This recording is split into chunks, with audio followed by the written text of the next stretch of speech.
اللہ کے محبوب علیہ الصلاۃ والسلام نے فرمایا کہ الا اخبرکم باہل الجنہ، میں تمہیں اہل جنت کے بارے میں خبر نہ دوں؟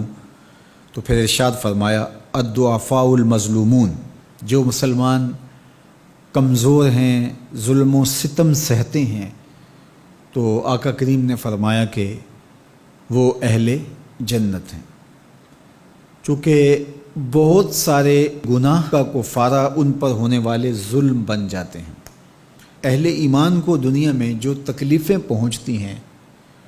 تو ان تکلیفوں کے بدلے میں ان کو اجر دیا جاتا ہے، حتیٰ کہ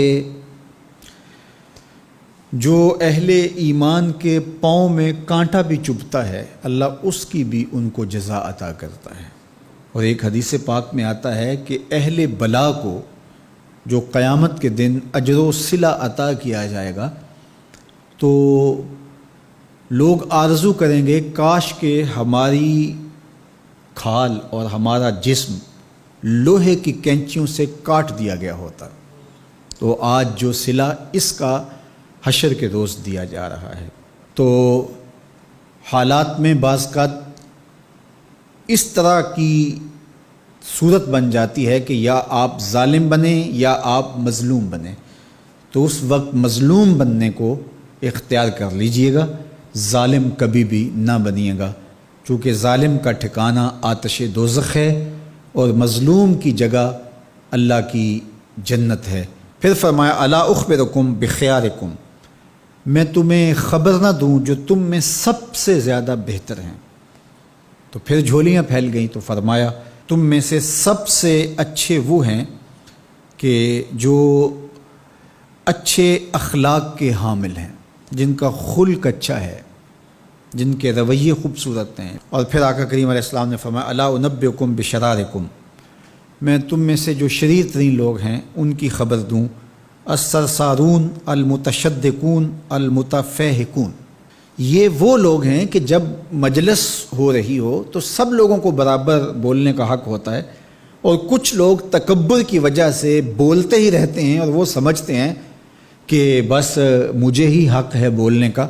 اور وہ کسی کو موقع نہیں دیتے، اور کوئی بولے تو پھر اس کی بات کاٹ کے بولنے لگ جاتے ہیں۔ المتشدقون المتفہقون، یہاں وہ لوگ مراد ہیں کہ جو خام خواہ کا تکلف کرتے ہیں اور زبان کو بل دے دے کے اور منہ بگاڑ کے مشکل لفظ بول کے اصطلاحات بول کے لوگوں پر اپنے علم کا رعب جمانے کے لیے کہ میں بڑا بلیغ ہوں اور بڑا فصیح ہوں، اور اسی طرح کچھ لوگوں کو یہ بڑا ہوتا ہے کہ وہ فرنگی زبانیں جانتے ہیں، تو وہ عام دیہاتی لوگوں کے ساتھ بھی گفتگو کریں تو وہ مشکل سے مشکل الفاظ بولتے ہیں، جبکہ وہ بیچارے تو سادی زبان سمجھنے سے بھی قاصر ہوتے ہیں۔ تو یہ کوئی دانش مندی نہیں ہوتی کہ آپ جو ہے وہ بھاری بھرکم الفاظ بول کر کسی کے اوپر جو ہے وہ رعب جما رہے ہوں، تو یہ بات نہیں ہوتی۔ جب بات کریں آپ تو جس طرح کے لوگ ہوں اس طرح کی بات کی جائے اور اس طرح کی مثالیں ان کو دی جائیں۔ قرآن مجید میں اللہ تعالیٰ نے فرمایا کہ وہ اس بات پہ شرم نہیں اللہ کرتا کہ وہ تمہیں مچھر کی مثال دے۔ مچھر کی مثال دے کر کہ اگر تمہاری بات سمجھ میں آتی ہے،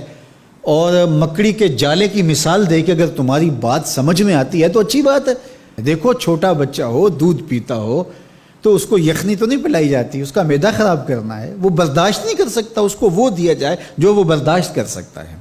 اس لیے آپ کے مخاطبین کس طرح کے ہیں؟ کلم الناس علی قدر عقولہم لا علی عقولکم، میرے اور آپ کے آقا و مولا نے فرمایا جب بات کرو تو لوگوں کے فہم کے مطابق کرو، اپنے فہم اور اپنی عقل کے مطابق نہ کرو۔ علامہ اقبال علیہ رحمہ کی شاعری اور ان کا خوبصورت ادب اگر آپ دیکھیں تو اہل علم کے لیے سوغات ہے، لیکن جب چھوٹے بچوں سے مخاطب ہوتے ہیں تو پہاڑ اور گلہری کے نام سے نظم لکھتے ہیں، جگنو کے نام سے نظم لکھتے ہیں، اور بکری کے نام سے نظم لکھتے ہیں، تو یہ ان کے مزاج کے مطابق بات ہوتی ہے۔ تو یہ حسن ہوتا ہے، اصل فصاحت ہے ہی یہ ہے کہ کس سے کس طرح بات کرنی ہے۔ تو میرے اور آپ کے آقا و مولا نے فرمایا کہ یہ شریر لوگ ہوتے ہیں۔ تو اللہ تعالی ہم سب کو اس کی توفیق عطا فرمائے کہ ہم نہ تو اہل دوزخ سے ہوں اور نہ شریروں میں ہمارا شمار ہو۔